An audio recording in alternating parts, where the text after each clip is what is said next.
If we're on. Can you guys hear me? Yes. Hi, Leslie. Hi, Don. There he is, just a second here. Hey, Kevin. Come on, Dre. Trying to get this thing to behave. There we go. There you go.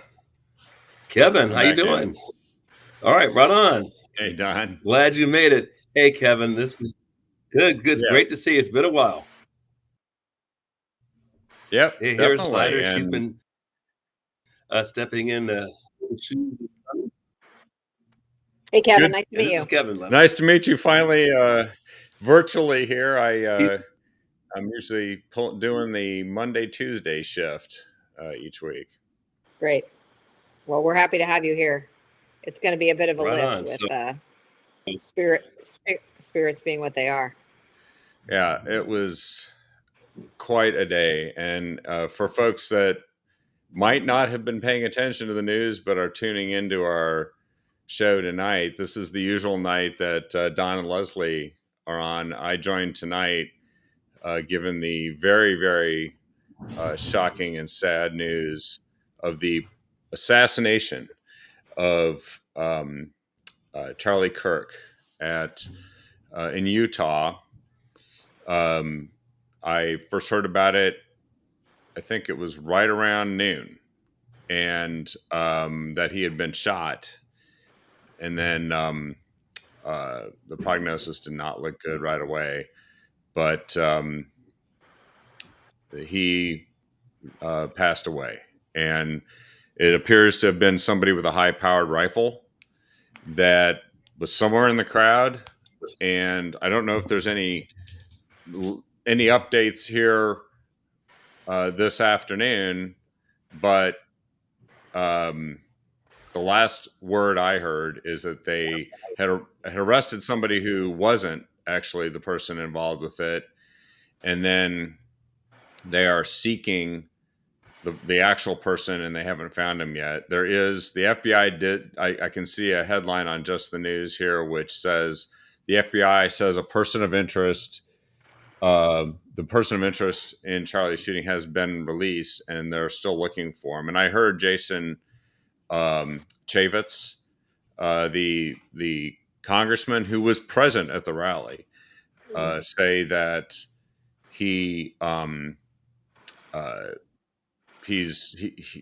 shocked actually that that they're still looking for this person, that the law enforcement really was delayed in arriving, and he was very emotional. That was, I think, about 1:30 when I got to hear him talking about this. And they say they're going to find the person, but I imagine they're combing over video right now. For those of you who aren't immediately familiar who Charlie Kirk is, he is the founder and was the founder of Turning Point USA, a massive youth movement of conservative political groups on campuses across the country. And he was a regular on Fox News, Newsmax, as well as somebody who was close to President Trump. Probably out of all the young people connected with President Trump, he was the closest and has always been with him. And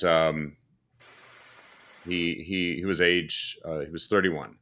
It was Utah Valley University in Orem, which apparently is Jason Chaffetz's district that he represented when he was in Congress. And it is not really hostile territory politically, although universities can be their own place. But there were thousands of people there, and I've seen the video. It is just horrific. It is just gut-wrenchingly awful. It makes you sick to see it. The rally had just started. It was, I think, the first of a new set of rallies that was going to be going on about renewing America's promise, the big comeback for America. And It was scheduled to be stopping in 9 states and give students the tools to push back against left-wing indoctrination in academia and reclaim the right to free speech. And just moments after it started, somebody did more than deprive Charlie Kirk of his right to free speech, but of his life. And all of us, of one of the boldest voices out there. I mean, he is the one thing that was the hallmark of him. And if you've ever watched some of the videos of him just talking, doing this thing where they set up a mic at a college and people just come up and ask him questions and challenge him, he was unique in his ability to respond, and not in a hostile way. He was always very friendly, very cordial, even to the most hostile people, saying things, calling them names, claiming he was evil, but they would ask questions or make statements, and he did a Socratic method. He always responded by kind of asking them questions. And there are more than a few young people that have been really converted from a path of Marxism back to, Americanism. I'm not going to just say it's conservatism, because he went way beyond that. And it was meant to be a celebration of momentum that we were all feeling. And Charlie Kirk has spread his system of organizing young people and making them feel courageous and bold on what is often a hostile environment on college campuses across the country. President Trump was the one who actually informed the nation as to what happened. That's somehow appropriate that the president, because Charlie made a difference. He absolutely made a difference, not just on college campuses, but in the country as a whole and in the election. And President Trump announced that he had passed away and ordered flags to be flown at half staff until Sunday evening in Charlie's honor. All I can say is that afterwards, it was a mixture of sadness and anger. And then I couldn't help but think back to President Trump bursting out of that group of Secret Service people as blood streamed down his face, putting his fists in the air and saying, "Fight, fight, fight." And I just hope that's actually what we take away from this. Not to go and engage in physical violence before some idiot on the left tries to point that out, but to confront the people that think that political violence is fine. And we have a massive dose of it here in Portland with Antifa. And I think this should mark the end, the beginning of the end for the leftist political violence, which has been tolerated. It's commonplace. And now we know it's destructive and deadly.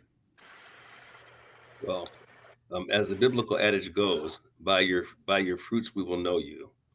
And we know what the left has been generating.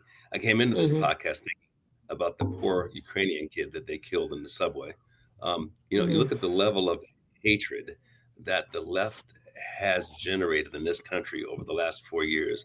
They keep driving it higher and higher and higher. It's just hard to believe. But you have to understand that's who they are. When you can't win the debate because your ideas are terrible, and you don't value life because you're anti-Christian, you're atheistic, so you don't value life, then it becomes very easy to take life. And that's what we have here is just the extreme example of that. The sad part about it is because we refuse to enforce the law, we have a lot of people, I'm sure just like this person who did this, roaming the streets. So what we've done here is we've created another martyr. Having said that, though, if you strike us down, you just wind up making us stronger, because now it's becoming very clear to everyone what they are. This is what they are. The guy getting stabbed on the train, that's what they are. And so it's impossible to hide that now. Let me stop. And Leslie, have a comment? No, it's just It's emotional. Charlie was, I mean, I didn't realize he was only 31. I knew he was young. I knew he was a father, and he had the conviction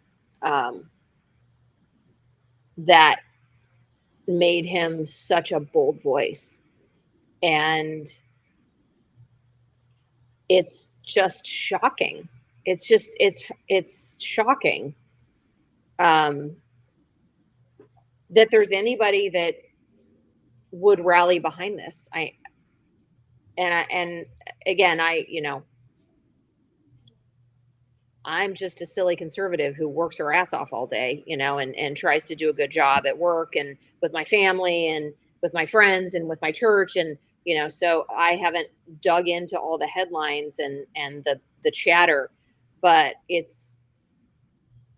I'm tired of it. I'm exhausted by all of it. And, I mean, yeah, I just, Charlie was such a powerhouse, and he was so needed. I mean, his whole Turning Point USA is what launched so many people. Candace Owens, I mean, Steven Crowder is involved. I mean, Ben Shapiro. I mean, all of these major conservative voices, they all were collected, with Turning Point USA and Charlie Kirk. And that's the kind of revolution that we've needed. And I know that somebody will step into that spot. They won't be Charlie, but I know that somebody will feel galvanized and will step into that spot. And, as they say, persecution is what grows the church. And that's what I hope happens. I hope that people just say, this is becoming intolerable. And there is absolutely nothing that we can say to justify this. Yeah, I think that they just created a whole bunch more Charlie Kirks is what they did. Because some people, I always like to tell people, I've said this for a couple of decades in trying to organize volunteers and get them involved with campaigns, is our opponent aren't the Democrats. It's our opponents are apathy and complacency. Does it matter? And doesn't matter if I do anything about it. Mm-hmm. And moments like this, I think, will cause some people who thought that violence was a way to settle this to give pause. And hopefully, some of the people who blithely dismissed as just protests the violence that is engaged in every day, like outside the ICE building here in Portland. I don't think it's going to last very long, by the way. I think something's going to be done very soon. But the people who dismiss it or tolerate it or just simply allow it to happen, figuring they're responsible for this type of stuff. Mm-hmm. Mm-hmm. And now it's time for them to be held responsible and for action to be taken to end the political violence that it's been dismissed as not indicative of how the Democrat Party operates. But from what I've seen in Oregon, Antifa is the militant wing of the Democrat Party. They're kind of like an enforcement mechanism that they use and then try to maintain arm's length, plausible deniability. Mm-hmm. But at the same time that we have to deal with that now and put an end to it, stop treating it as if it's harmless. I think in Texas there were a dozen or so Antifa militants that launched a military-style attack on an ICE facility there. Mm-hmm. So we're done. If the governor or anybody else here in Oregon decides they want to stand in the way of doing something about Antifa, they're with Antifa. Mm-hmm. And that is where we need to move the conversation now. And then there needs to be political consequences for the people doing this stuff. We're done. That goes the same way with the whole sanctuary city and the sanctuary state philosophy. What that is You cannot have a constitutional republic if the states get to choose which laws they're going to abide by and which ones they're going to ignore. You can't. Right. That can't possibly happen. We've already fought one war caused by the Democratic Party, by the way, over this Yeah. very issue, and here they are pushing us to the brink of yet another one. And one other thing I would add to this is this goes back to, I'm always brought back to that statement or saying, but I think it was President Adams who said, you know, this constitutional republic, I'm paraphrasing, can only work for moral people. It cannot work for an immoral people. If you think about the logic of that, if we're going to have a system where we're going to debate our ideas in the marketplace of ideas, and sometimes your ideas are going to lose, and sometimes you're going to win, it takes a moral person to be able to accept those losses, go back into the fight, try to sell people back on your idea, then get back in the game in 2 years or 4 years. That's a very moral thing. And if you lack morality, because the basis for civilization has been destroyed, that is your family, and almost every single time we see a mass shooter or somebody doing like, the family's been destroyed, religiosity has been completely taken out of their lives. The place where we raise citizens to be civilized is within the bosom of a family and a moral code delivered to them from a church. They don't have that. Nature abhors a vacuum. It's going to fill it with something, and what it's going to fill it with is, in this case, just the pure evil of having politics be your god. And that's what we have with these people, and we got to get back to that. And the first step is the first job of government is to protect the citizens. That is the first job. Whether it be domestic, You don't have any other rights. Right. You don't have any other rights if you aren't alive. If you're under physical threat of violence or death, you don't have freedom of speech, freedom of religion. You don't have any of those things. Yeah, that guy who killed Tony Carter, he shot all of us. Yeah, this was aimed at all of us. That's why this really is, given the setting, the circumstances, this was a terrorist incident. I'm just going to spell it out plain. And we should treat it like whoever was associated with the person who did this, who assisted them, aided them, abetted them, should be brought up on federal terrorism charges for conspiring to essentially terrorize people into thinking you can't have a rally, you can't have, you can't speak to a large group of people. Watch out, we'll kill you. This is what they're saying, and so this is an attack on an entire movement, because that's the reason why they would go after him specifically. Yeah. Well, there was, when you talk about suppression of free speech, I don't know if you all heard the religious liberty hearings that have been going on the last couple of weeks, but it's sort of the second hearing concluded with Trump addressing the nation at the museum, the Bible Museum, and there was a young participant at that press conference that actually came from my hometown, Encinitas. His name is Sean Encinas, which sounds a lot like Encinitas, but that's actually his last name. And he was a fifth grader, and he actually sued our little elementary district in the last 12 months because as a fifth grader, he was asked to read this book that was like promoting homosexuality, and gender fluidity to his kindergarten little buddy. And he didn't like it. And so he came home and told his dad, and his dad came back to the school and complained about it. And he was, the kid got in trouble at school.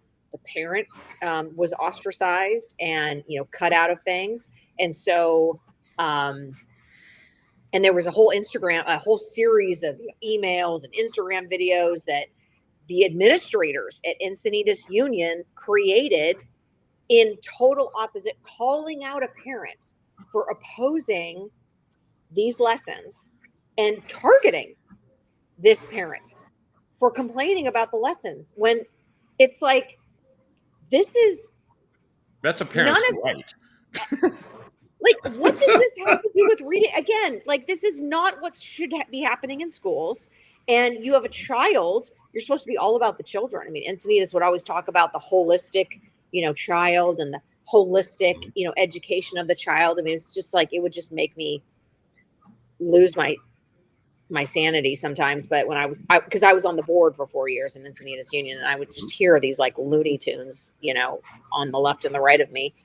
And like, okay, so you really are concerned about the whole child, and you have a child complaining that he feels completely uncomfortable and violated, and that he's being told to do something against his spiritual beliefs. And what do? You shame and shut down his entire family and him as a child. So I was excited to see that this little guy was now being featured, at a press conference with Trump, and that, Trump's now, he's really taking these things seriously. I mean, the whole reason why our country was founded was based on religious liberty. I mean, those families on the Mayflower were all trying to find a place where they could express their beliefs without persecution. And somehow that is taboo to talk about now. We have to have permission from the government in order to talk about those things. Well, that's where the Constitution, we've got to remind people what the Constitution is. The Constitution was a document that said Congress shall make no law that, not Congress will give you permission to do X, Y, and Z. You already have that right. And we have to remind younger generations that that's their birthright, if they're an American, is you have a constitution which is designed to protect your freedom of religion, freedom of speech, freedom to protect yourself. And of course, I think one of the things we're going to hear, I haven't paid attention enough to the statements from Democrats today. I don't know if I really want to hear some of them, because the ones who say stuff, they mean it, and then tomorrow they're back calling Trump a dictator and a king and all that. But I think that much of what we're going to hear from them is they're going to blame guns. Yep. Which this wasn't, a gun didn't sneak itself into the crowd and shoot itself. That's not what happened. And in all honesty, you don't protect anybody by taking away the right of law-abiding citizens to protect themselves. This was not self-defense. This was offense. And so it couldn't be more clear. And I think that we're going to hear that. And we're also going to hear, they're going to start saying, well, he was kind of a firebrand. He did get really controversial. He upset a lot of people. Maybe they need to be more careful about upsetting people. I totally disagree. Mm-hmm. I think that the only way through all of the difficult problems that we have is vibrant and engaged and honest debate and dialogue, which is what he championed. And people saying you have to tone down. I mean, I'm not saying that you need to engage in like expletives and gratuitous ad hominem stuff. No. But somebody says, well, you really shouldn't maybe touch that issue. Don't talk about trans people, because that's grouping them all together. And it's like, no. We're talking about this issue because we now have a trend. We have at least a couple of instances where a shooter who was trans had an ideology that they're going to go and kill somebody because of how their decisions about how they are perceived gender-wise are viewed by others. That's what they're going to do. Well, the minute they crossed the line and started deciding that they were going to kill somebody, that doesn't invalidate my right to talk about this issue, but that's what they're going to say. They're going to say, you can't do that. He should have been more careful. We're going to hear that. We say, well, probably given what he was doing, this was destined to happen at some point. No, it wasn't. Is it just destined to happen that everybody's going to engage in violence when they don't like what's happening? No, because we have to say no to that. And we actually have to have the debates. I think it's worse to suppress the debates Mhm. And that does lead to legitimate grievances not being dealt with in a peaceful manner. That's how our country is supposed to work. Charlie Kirk was the epitome of that. He never threatened anybody, not a See, and soul. that's their Yeah. strategy. It shuts you down from speaking before you even speak. They've been very good at that for the last 20 or 30 years to make people feel like, oh, I'm going to hurt somebody's feeling. There's no way you can have a discussion about anything of significance without the risk that somebody's going to be uncomfortable. That's the nature of debate and discourse. But you have to, again, I go back to, you have to have a moral code that teaches you to control your emotions so that you can engage in those kinds of debates and discussions. That you and I can have a debate or a discussion around something and disagree, and then leave as as rivals, but still but still be civilized about it. I think one of the most famous debates of recent lore, anyway, was that between Ronald Reagan and Tip O'Neill. They'd be seen in Washington D.C. They'd go to the club and have a beer afterwards and have debates all the time. We've seen to have left all that behind in the last 20 years because the left has gone utterly Marxist. Radical. And one of the completely radical. And this is the point because I think it's so significant. It was Senator Kane, who's the Democrat from Virginia, who I was going to lead with this before we had this event, but he basically said that rights don't come from God. And he said this from the podium, and it was a response to, I can't remember who the conservative speaker was. He's saying a person was quoting the Constitution. Our rights don't come from God; they come from the government. Are you kidding me? What could be more foundational than the Declaration of Independence written by Thomas Jefferson? We hold these truths to be self-evident that all men are created equal. So you got to be created, you got to be a creator, and endowed by these rights, right? That don't come from man; they come from God. And that is what has made this country unique. So we are citizens, not subjects. Marxists, by definition, want us to be subjects. You get to speak and say only we want you to speak and say, and that is what we have to fight against. Well, that ties right into the same vein as Joe Latipo in Florida, who said, we're going to start banning, or we're no longer going to require any of these vaccines, and that you get to decide, not the government or some medical agency, that you decide what goes into your body, what goes into your child's body. It's free will, it's autonomy, it's freedom. It's all of the things that we're founded on. And we've just slowly, little by little, given it up. Well, it makes sense that, we should relinquish our rights in this situation. Well, and it's just like, we should not relinquish our rights ever. I mean,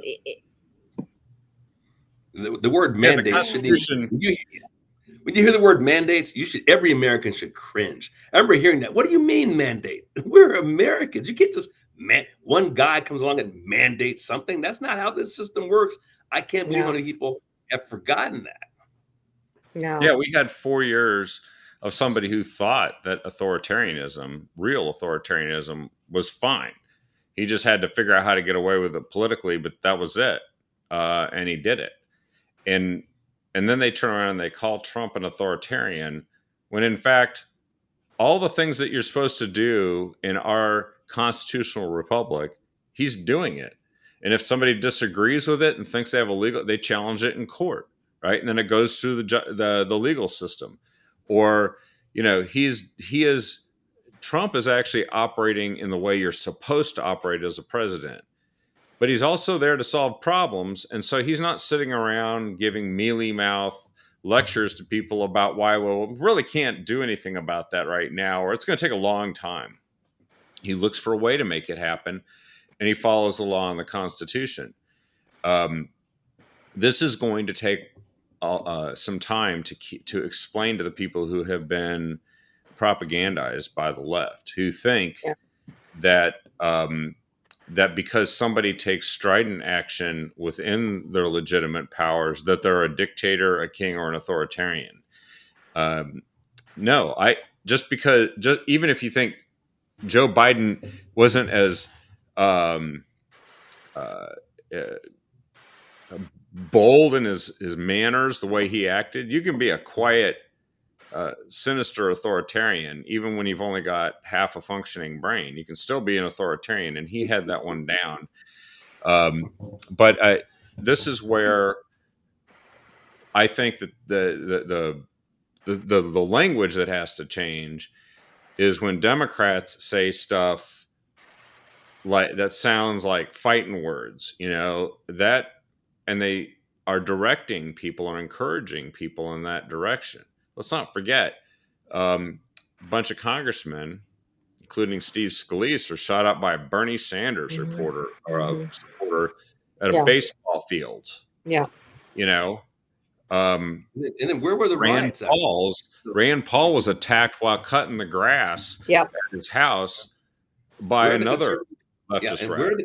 Where are the conservative riots that are supposed to happen? So we saw it happen in Minneapolis. The left loses their mind. But those two events you just talked about, there was no conservative riots. This gal that gets killed in a subway by a guy screaming, "I'm killing a white girl." No riots, no nothing. I'm not saying we should. I'm just making the stark comparison between the two. They've been on the murderous rampage. The drop of a hat, they'll want to riot and destroy entire cities. Meanwhile, the conservatives continue to behave because we're governed by a moral code, and they are not. Yeah. I was just perusing some of the posts here, and there's actually a really good one. I'll just share it. It's on X. It's from Robert F. Kennedy Jr. He goes, "Once again, a bullet has silenced the most eloquent truth teller of an era. My dear friend, Charlie Kirk, was our country's relentless and courageous crusader for free speech. We pray for Erica and the children. Charlie is already in paradise with the angels. We ask his prayers for our country." And it's a picture of RFK Jr., Trump, and Charlie Kirk. And look, RFK Jr. was, and I think might still be, a Democrat. This just shows that people can actually see and perceive, and I think he has a special view of this, given his family history, that you actually have to, you can't take this just sitting down. You actually have to fight back. You actually have to persist. There's another post here, which is really good. It said, "All stood up to Democrats, all were shot." It's a picture with Trump in the middle, Abraham Lincoln in the up top, Ronald Reagan, JFK, and Charlie Kirk. And actually, JFK did stand up to Democrats. He wasn't on the same page with them about what they were doing in the South with discrimination and separate but equal, right? Yeah, he's the one who called in. He's the one who called in the National Guard when George Wallace was pushing back against the Central High 8. He also made a public statement about getting Central 9. He also made a public statement about getting rid of the CIA because of what they did in Cuba, and I do believe that was what ended him, and RFK, I might add. So the Democrat Party is. If people really knew and thought about the evil history of the party, it's just amazing. What I'm amazed actually is that Republicans at their national convention don't walk through their history. This is the party that started slavery. This is the party that started Jim Crow. This is the party that started the KKK. This is the party that you wouldn't believe the outrage and protest when Theodore Roosevelt, a Republican, invited Booker T. Washington to have dinner with him and be the first black man to have dinner in the White House.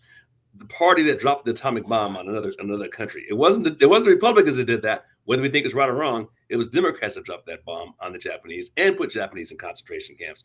You just go down the line. Who stood in the schoolhouse door? That was Orville Faubus from Arkansas who stood in that schoolhouse door. And those kids had to be marched in by National Guard troops, by Eisenhower, I might add, a Republican.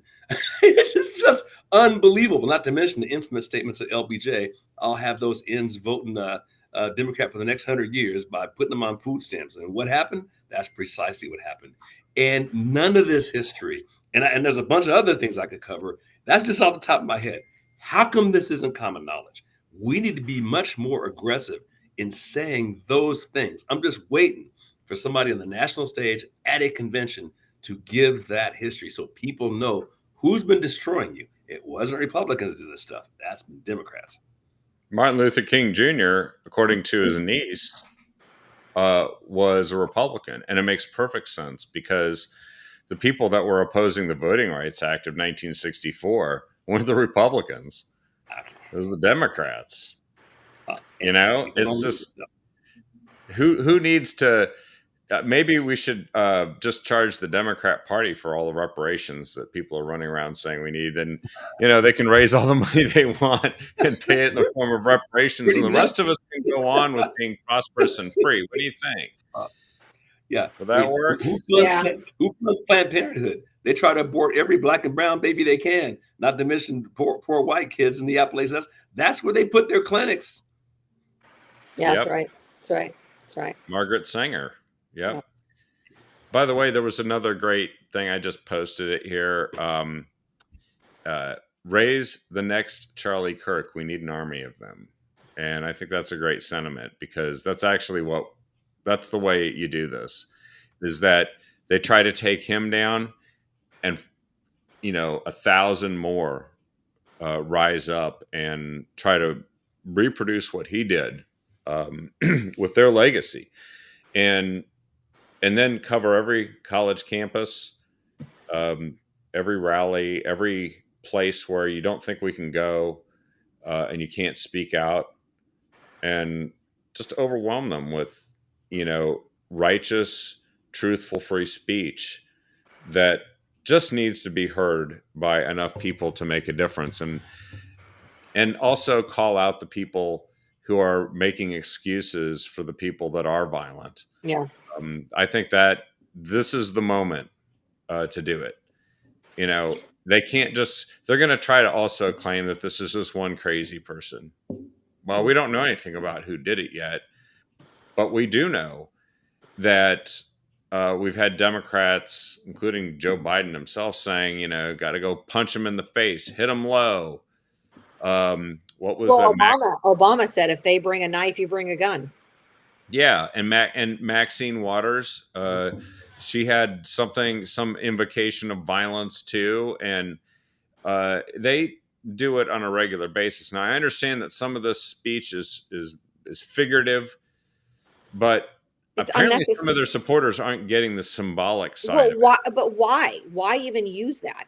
I mean, what's going through your mind that you would refer to violence as like an activation? I mean, it's just so base to me. I don't understand that, and it's unforgivable to me.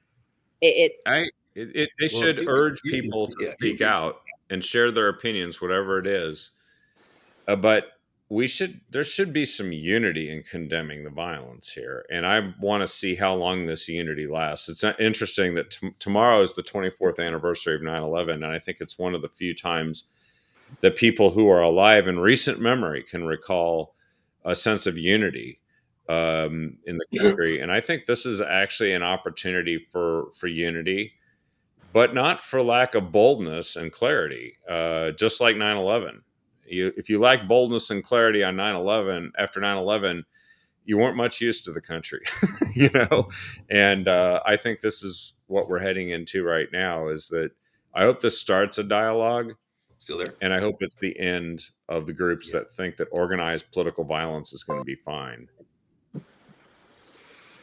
Yeah, I mean, that's when it comes. I see Lori Shaw's comment about the rhetoric is feeding them. It's 100% true. You are constantly calling people, Nazis over and over and over again. And you're constantly calling people evil rather than engaging with debate on their ideas. There's an unhinged percentage of the population that you're spurring to action. And that's what we see. I'm sorry, I mean to interrupt you. No, that's perfectly legitimate. Is that, what is the action when you say somebody's evil and a Nazi? Well, okay, I guess, what do you do about evil Nazis? And do you debate them and defeat their ideas in the public square? Or do you just kill them? Is that, and I think the problem is they've said enough stuff that people who frankly don't get the subtleties and the symbolism are saying, I think that the message here is that we can't have this. We're going to just have to go and start killing all these people. That's what I think the message has been received by a great number of people that hear Nazi and authoritarian and evil all over and over and over. There are actions that people take that are evil, and I don't even have a problem with somebody calling an action evil, but condemning somebody as irretrievably evil, uh, who's in elected political office, is basically putting a target on them. And but we can still have a debate about that too. I don't mind. Any debate is fine, as long as people don't think they can act on that debate by using violence. Mhm. Violence Mhm. is when you've lost the debate. Right. Frankly. I Right. think that's what we're seeing here. So many people have lost debates to Charlie Kirk, and he's such a nice guy that I think that makes him even angrier. It's just, you lose to this nice guy who's super smart and articulate, or was. And yeah, I guess we also have to remember that these amazing individuals that rise up from amongst regular people, I guess we don't get to have them forever. We have to remember that too. And we should cherish it while they're there. That's true. That's true. Well, their deaths are only in vain if we give up.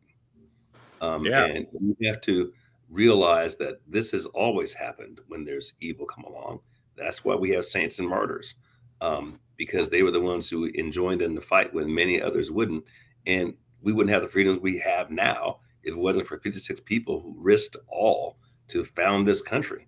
And not to mention that literally thousands of people, maybe hundreds of thousands, who've lost their lives fighting for Defending it. it. Yep. Defending it.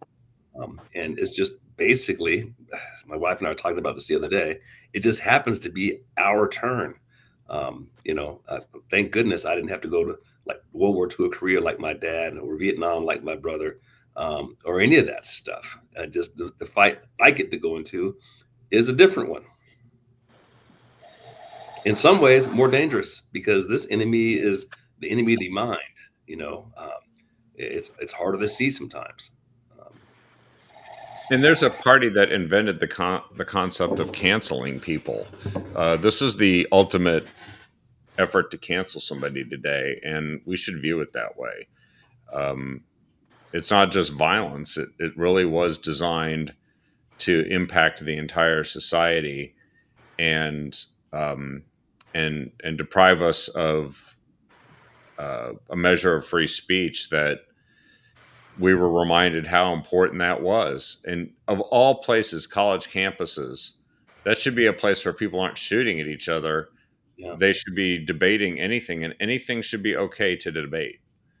Not the stuff where you get canceled and neutralized and designated as hate speech because somebody disagrees with you.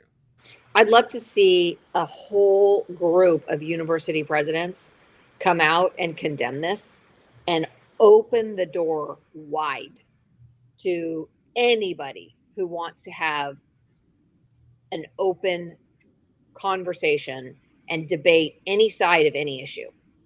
I think this is an opportunity for these presidents who've been creating a culture, or at least supporting or allowing a culture like this to exist on their campus.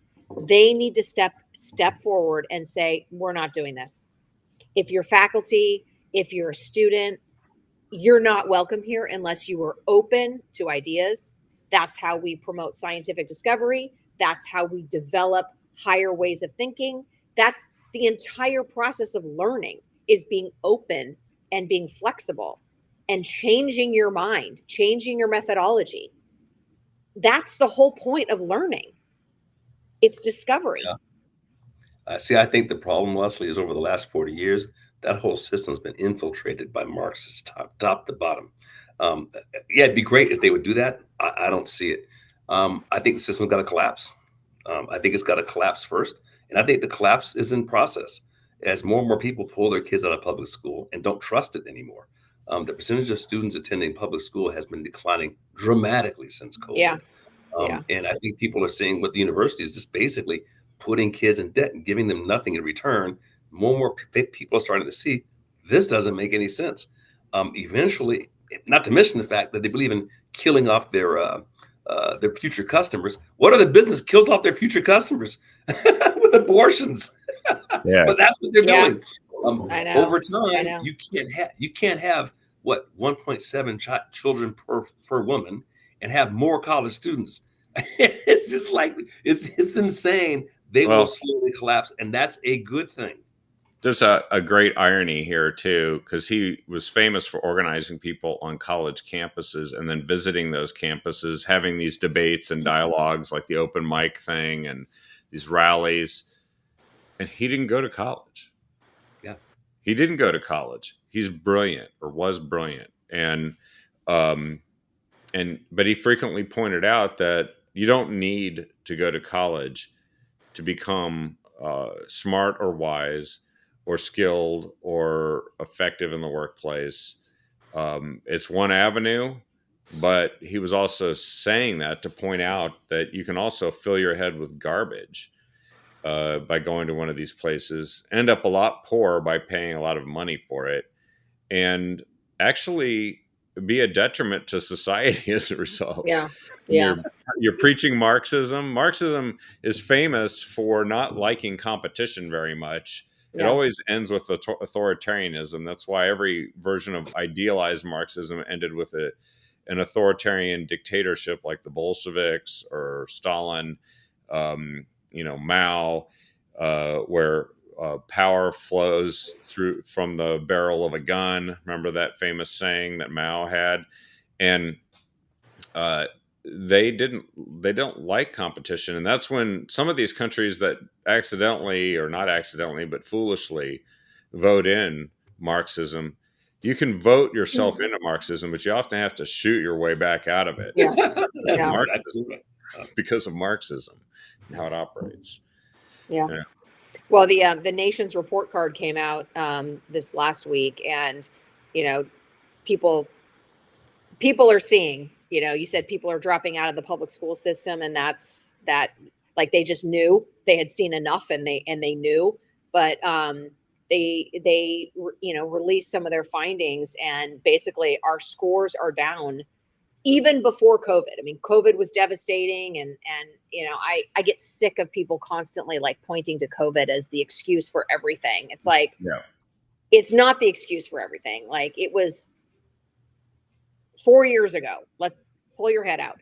But according to the nation's report card, things have been steadily declining in education since well before COVID, and that was just sort of the death knell right there. But reading scores are down, math scores are down. They were actually comparing, it says only 33% of high school seniors were considered academically prepared for college level math, which is a decline from 37% in 2019. So that was before COVID. So before COVID, we only had 37% ready for college math. Now we have 33%. So only 4%. Yeah. Same thing in reading. And I mean, it's just, If there's COVID nothing was for the that. cause of everything, then why did we have to when we passed the so-called Student Success Act in 2017 as a recognition that we were not succeeding with public education, and that they did it, they raised some taxes and got some more money in there. That was the corporate activities tax, the CAT tax, that's driven businesses out of the state and shrunk the state's tax base. That Student Success Act, the only thing that you can say about the Student Success Act is it did not produce success. It did the opposite. And Of it course. started doing it well before COVID hit in 2020. Of course. Yeah. Yeah. And as bad as the academic disasters of the public school system, maybe more important is the destruction to the national story, the destruction of that which binds us together. So you see this man on the street, kid on the street, college student on the street interviews all the time, and they don't know these basic fundamentals that our generation knew. They don't know the Declaration of Independence. They don't know Paul Revere. They don't know George Washington. They don't know, none of that stuff. They don't have any sense of history of what binds us together. All they teach them is how to hate their own country. And the amazing part is, you go to Germany right now, they don't teach them anything about Hitler. They don't bash their own country. And they got a history, recent history anyway, 5,000 times worse than us. You go to Japan, They don't teach that Japan was more responsible for more civilian deaths in World War II than any other country. They don't teach anything about the rape of Nanking. They teach us nothing but about how wonderful Japan is. But we're supposed to sit here, the country that fought a civil war to end slavery, a country that's one of what two countries that sent ships on the high seas to stop slavery. We don't teach anything about the amazing things this and how much better off the world is because the United States has come into existence. A country that gives more by far than any other country in the world to prevent disasters and help and ships Yeah, food all over the world. We don't teach any of that. We just teach how to hate America.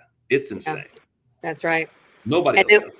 and then we wonder why people are depressed and anxious and checked out, and they don't trust each other, and they can't connect, and um, yeah, And no um, gratitude. Everything's always, this is the problem with the materialistic atheism.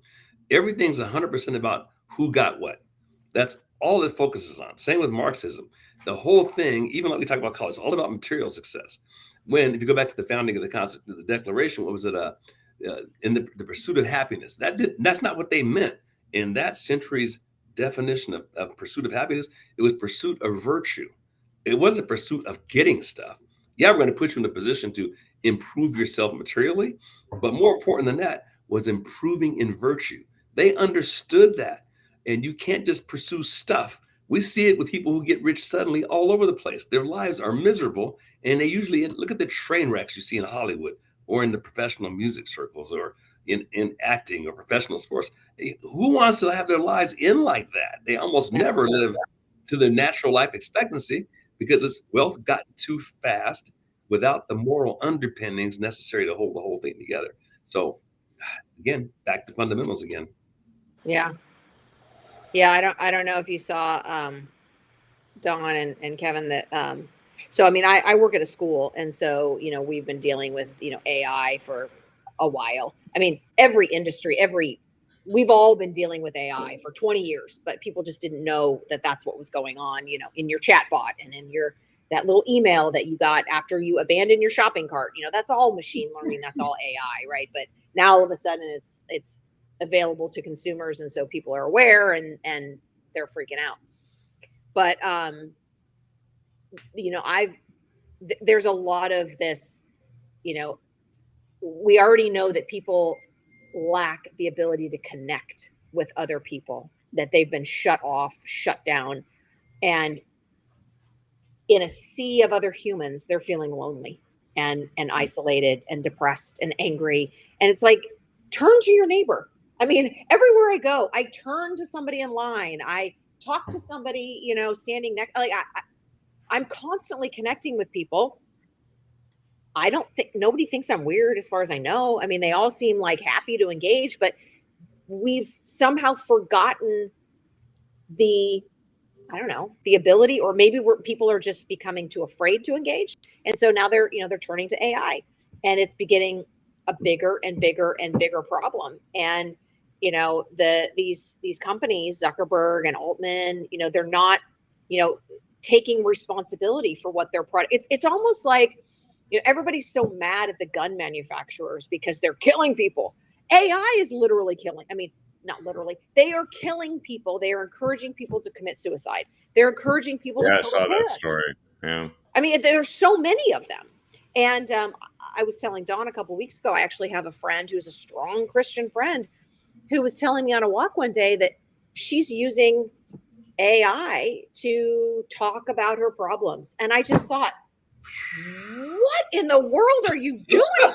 I mean, for goodness sakes, like everybody know. I mean, who think about it, right? I just think about how are they going to commercialize that information. I wasn't even thinking they're going to manipulate it to turn me against, my mother or my children or whatever. But young people who don't have the maturity and have not had the life experience to know what real connection means, what a real dialogue means, they get into these conversations and they form a bond, a love for these chatbots.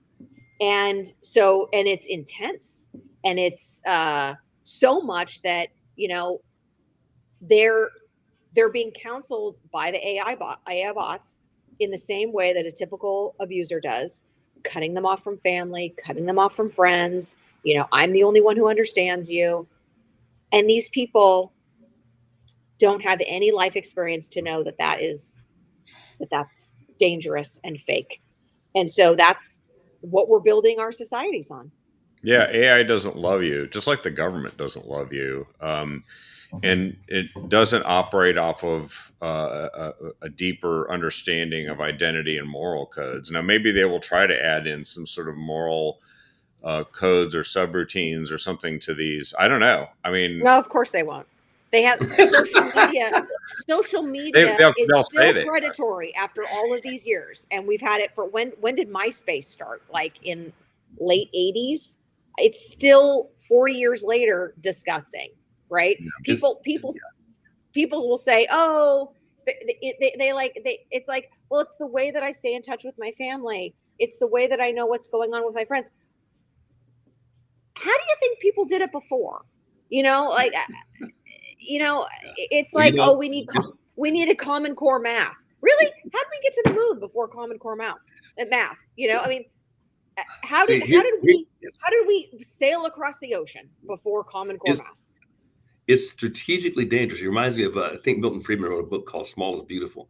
And one of the things, and this wasn't a key take, one of the things I came away from the book, though, as you thought about it, was when Lenin wanted to take over the Soviet Union, what he did was he said, he who controls the telegraph and the railroads controls the country. So that was the technology lynch points. Find the strategic lynch point, and you can manipulate a ton of people, right? Yeah. So what happened in this country was we put all our kids in the same educational system. They're all in this one system. That's a strategic lynch point. He who controls that controls the future. So we started letting other people literally raise our kids. And in the media, same thing, strategic lynch point. They control all the communication. Big data, strategic lynch point, right? So the key to fixing all of this is small is beautiful. Raise your own kids. Educate your own kids. Don't turn any of that stuff over to the government. In terms of like this whole chat box thing, I was talking to my wife this about the other day. Remember in college when you used to have to do blue books to answer questions? You hand wrote the answers, right? What you have now is an epidemic of cheating because these kids just get the answers and they write essays online and you can't even tell whether it's them or whether there's this chat box. No, you have to hand write that puppy, just like the old days. And somebody has to read it. We need to go back to that. Paper and pencil, face-to-face conversation. You got to take this thing and throw it out the window when it comes to academics. But basically, again, it's back to the fundamentals, back to the smallest unit, and the smallest unit is the family. Again. Yeah, but we also need to be training our teachers, professors, business leaders. Parents, we all need to know how AI is working. We have to stay ahead of it. You can't just say, "Oh, I'm just going to take you out to the woods and we're going to, barbecue and have a campfire and fish for the weekend, and that's going to solve everything." No, we have to stay ahead of it. And the genie's out of the bottle now. So yeah, it is. I mean, and it's a tool like any other that can be used for good or evil, and absolutely, which means we can't ignore it. But at the same time, we also have to realistically prepare for what it is and its impact. And I think there are things that technology is definitely at a stage now where it can easily race ahead of humans and our ability to fully grasp what impact it has and how it interacts with us. We don't adapt as quickly as technology does, which is a big disadvantage, but it's not an excuse. And we're at the stage where we could do something about it. By the way, I just wanted to mention, as predictable, this is a headline from yesterday when we were talking about Antifa. Oregon leaders prepare court and legislative action after Trump floats National Guard in Portland. And so they're already making plans. Dan Rayfield's already making plans that they're going to, let's see if they do anything about Antifa attacking federal facilities and federal officers. Marxists love revolution. That's all he needs. Yeah, they love revolution. They love conflict. That's what they love. Well, I know Trump doesn't back down from a fight. So just like he's doing in DC and Chicago and California and see, we can no longer. We have no place else to step back. Conservatives, we kept stepping back for the last 40 years. Oh, no Bibles in school. Oh, no prayer in school. Oh, you can like give my daughter contraceptives behind my back. Oh, we just keep giving in, hoping they'll go away. They ain't going away. So now Yeah. our backs to the cliff. It's either fight or die. And what just happened today is a perfect example of that. You either like man up or man out, one or the other. Yeah. No more apathy and complacency. It's time to step up and stand up. That's and, it. and then act. Yeah. And that's incumbent on every one of us. Every one of us has an opportunity to talk to our friends, talk to To our speak up. coworkers, to Yep. speak up. Somebody says something insane, we got to start challenging it in a nice, Yeah. professional way, but we Yeah. can't no longer be silent. Yeah. Yeah. Well, gentlemen, look at the time. Yeah. Unbelievable. That flew by. But we'll pray for Charlie's family and for our nation, because I mean, this is really affecting everybody. But your heart really just aches for his family, and they're already making a sacrifice, having him do all the stuff he was doing, for the country, and now they've lost him, and so have we. And so let's remember him, and then let's make sure we raise up an army of Charlie Kirks. What to- better eulogy can there be than us doing that? Yeah. Yeah. Yeah. Yeah. Amen. Good. All right. All right. Hey, Thank you. audience, thank you once again for another a little bit sad, but hey, the upshot is we have another hero. And Yeah. thanks, Kevin and Leslie, for joining tonight. I love seeing you all as always. Thanks, Don. Nice to meet you, Good night, Clifton. everybody. Nice to meet you, Leslie. See you on a future one. Okay. Bye. Good night.